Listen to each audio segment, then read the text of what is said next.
Hello everyone, this is आगाज जैन और success के अड्डे पे मैं आपका स्वागत करता हूं। हमारी जो सीरीज चल रही है दिल्ली पुलिस के लिए 50 क्वेश्चन की, उसमें आज मैं कुछ चैप्टर और जोड़ने वाला हूं। जैसे आज हम क्वेश्चन करेंगे कुछ 25 जो प्रीवियस ईयर आए हुए हैं और जो आपकी सफलता में थोड़ी सी मदद करेंगे। तो पहला क्वेश्चन है हमारा, सिंधु घाटी स्थल कालीबंगन प्रदेश किस प्रदेश में है? तो जो हमारा पहला ऑप्शन है राजस्थान, दूसरा ऑप्शन गुजरात, तीसरा ऑप्शन मध्य प्रदेश और चौथा ऑप्शन उत्तर प्रदेश। तो हमारा जो सही आंसर होगा वो राजस्थान। तो सिंधु घाटी जो स्थल कालीबंगन है राजस्थान में फेमस है। और कालीबंगन का अर्थ था हड़प्पा में काली चूड़ियों का शहर। ये क्वेश्चन भी पूछा जाता है आप लोगों से कि कालीबंगन किस लिए मशहूर था, तो काली चूड़ियों के शहर के लिए। तो अब चलते हैं हम अपने अगले क्वेश्चन की तरफ। तो हमारा अगला क्वेश्चन है, हड़प्पा सभ्यता किस युग की सभ्यता थी? तो जैसे हमारा पहला ऑप्शन है हड़प्पा सभ्यता कांस्य युग, दूसरा नवपाषाण युग, तीसरा पुरापाषाण युग, चौथा लौह युग। तो आप लोग सभी जानते हैं हड़प्पा सभ्यता को कांस्य युगीन सभ्यता भी कहा जाता है। तो हमारा ऑप्शन ए सही होगा। हड़प्पा सभ्यता को विभिन्न नामों से जाना जाता है। हड़प्पा सभ्यता, सिंधु घाटी सभ्यता, कांस्य सभ्यता, सिंड्रोम सभ्यता एक्सेट्रा। तो जैसे इसके नाम के मीनिंग है, इस नाम के साथ हम लोग इनको देखते हैं। चलते हैं अगले क्वेश्चन की तरफ। तो अगला क्वेश्चन हमारा है कि बीजक के रचयिता कौन है? तो option A Surdas, option B Kabir, option C Raidas, option D Pipa. तो यहाँ जो हमारा आंसर होगा बीजक के लिए, आप सभी जानते हैं रचयिता कबीर। तो चलते हैं अगले क्वेश्चन की तरफ। तो अगला क्वेश्चन हमारा है, बंगाल का विभाजन कब हुआ था? ऑप्शन ए 15 अगस्त 1905, ऑप्शन बी 15 सितंबर 1905, ऑप्शन सी 15 अक्टूबर 1905, ऑप्शन डी 15 नवंबर 1905। बंगाल विभाजन के लिए सभी जानते हैं 1905 में हुआ था, लेकिन जहां ये हमारा आंसर होगा 15 अक्टूबर 1905। अगला क्वेश्चन की तरफ चलते हैं,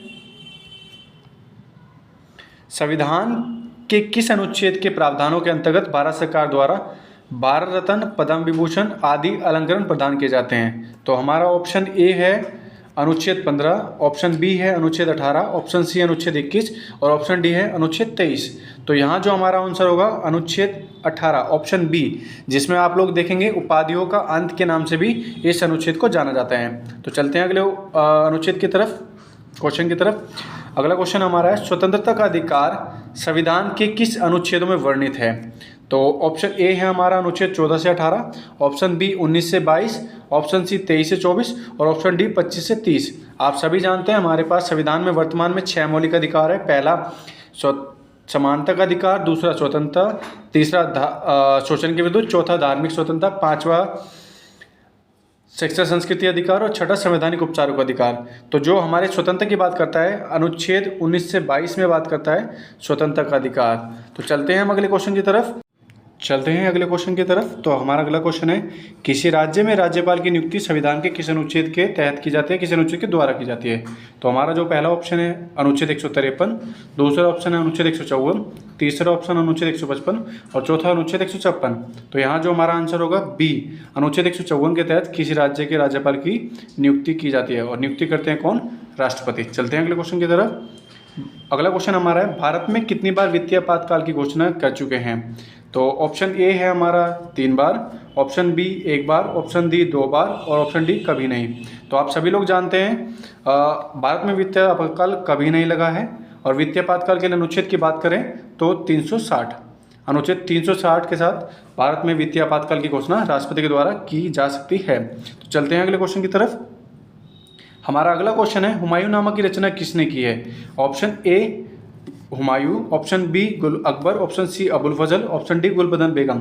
तो आप लोग सभी जानते हैं हुमायूं नामा की रचना गुलबदन बेगम ने की थी, जो हुमायूं की बहन है। और ये क्वेश्चन बहुत बार रिपीट हुआ है दिल्ली पुलिस में। तो चलते हैं अगले क्वेश्चन की तरफ। सांबर झील भारत में कहाँ स्थित है? तो option A Himachal Pradesh, option B Karnataka, option C Madhya Pradesh, option D Rajasthan. तो आप सभी लोग जानते हैं सांबर झील राजस्थान की झील है।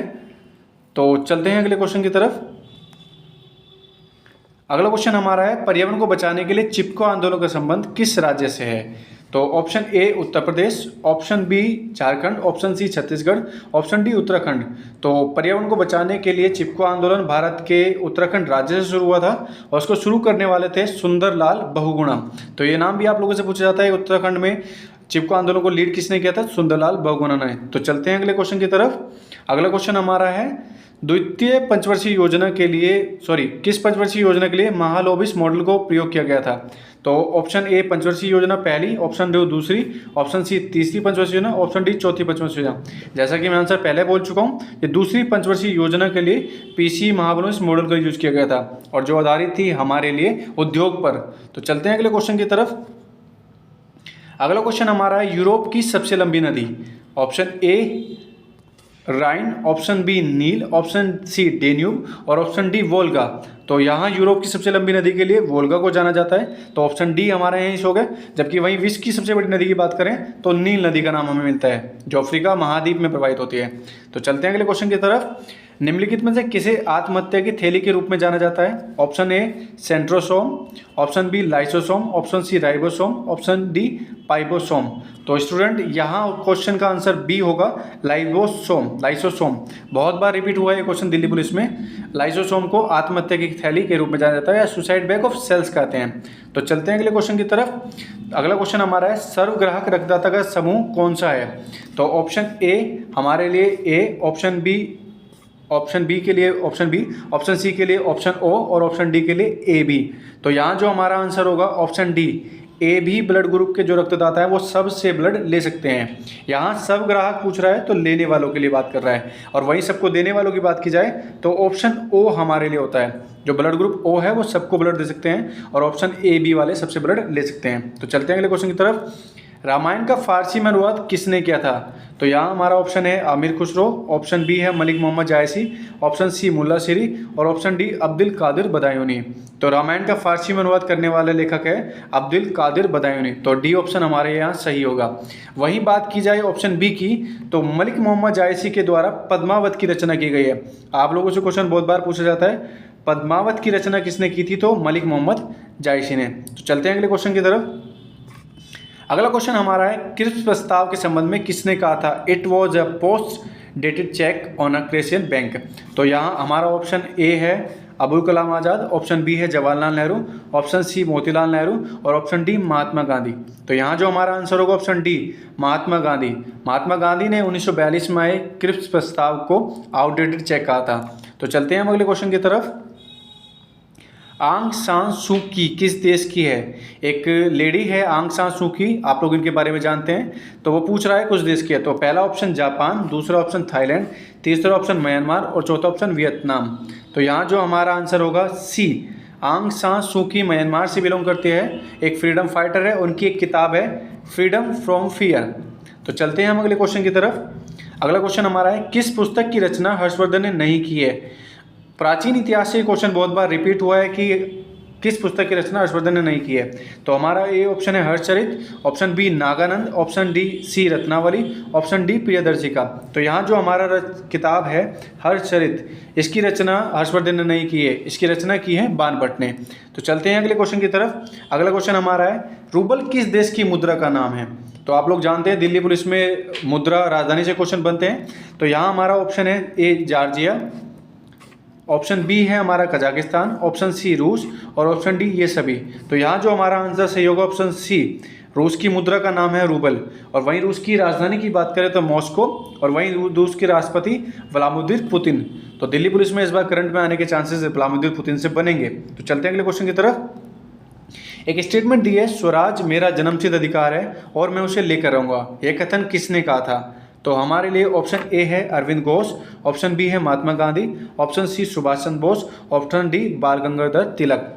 तो यहाँ जो हमारा आंसर सही होगा डी ऑप्शन सही होगा, बाल गंगाधर तिलक। ये बाल गंगाधर तिलक का स्टेटमेंट है कि स्वराज मेरा जन्मसिद्ध अधिकार है और मैं उसे लेकर रहूँगा। बाल गंगाधर तिलक को ही महाराष्ट्र में गणेश उत्सव मनाने के लिए जाना जाता है और बाल गंगाधर तिलक ही हमारे लिए स्वराज में लड़ने वाले पहले नेता के रूप में रिप्रेजेंट होते हैं।